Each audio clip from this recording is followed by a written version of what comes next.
Kannada fans కొన్ని comments పెట్టారు. నేను అప్పుడేం రియాక్ట్ అవ్వాలా. ఇప్పుడు చెప్తున్నా, మా రీజనల్ ఫిల్మ్ ముందు ఈ సినిమా ఎందుకు పనికిరాదు. బాగోదు అనుకున్నా కానీ మరీ ఈ రేంజ్ లో అనుకోలేదు. ఆ ప్రీవియస్ వీడియోలో కూడా అదే చెప్పా. యష్ ప్రైమ్ టైం అంతా వేస్ట్ చేసుకున్నాడు. నేను ఎక్స్పెక్ట్ చేశా, పొద్దు నుంచి రివ్యూస్ చూస్తున్నా, వినొచ్చుగా. లేదు, ఏం చెప్పాలరా అసలు. ఓకే, ఒక పాజిటివ్ ఏంటంటే స్కేలింగ్. మూవీ స్కేలింగ్ మాత్రం హాలీవుడ్ లెవెల్లో ఉంది. ఇంకోటి, యష్ మాత్రం చాలా స్టైల్గా ఉన్నాడు.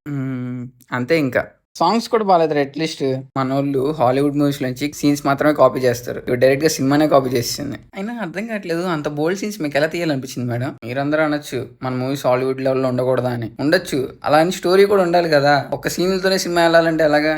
రెండే పనులు అయితే అడ్డొచ్చినోడు పెద్దవాడే చెప్పాడు, లేదంటే అమ్మాయి దగ్గర వెళ్దాం. నేను యానిమల్ సినిమాకి చాలా ఫీల్ అయ్యా. మంచి స్టోరీ, ఫ్యామిలీ చూడకుండా అయిపోయిందా అని. ఈ సినిమాకి అలా ఏం అక్కర్లా. ఫ్యామిలీ కాదు, ఎవరు చూడకపోయినా పర్లా. ఇరుముడి రివ్యూలో కూడా చెప్పా, ఒక ఫైట్ గానీ ఒక సీన్ గానీ ప్రాపర్ గా వర్క్ అవ్వాలంటే ఎమోషన్ ముఖ్యం.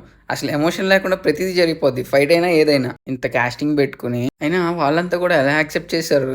లిటరల్ గా ఒక మూవీ కోసం 4 years ఇచ్చావా అన్న? వాళ్ళైతే ఏదో తీశారు, మీరైతే మీ టైంని మనీని రెండు సేవ్ చేసుకోండి. అయినా వాళ్ళే చెప్పారు, ఇప్పటి నుంచి ఇరుముడికి ఇంకా స్క్రీన్స్ పెరిగిపోతాయి, కంగారు పడకండి.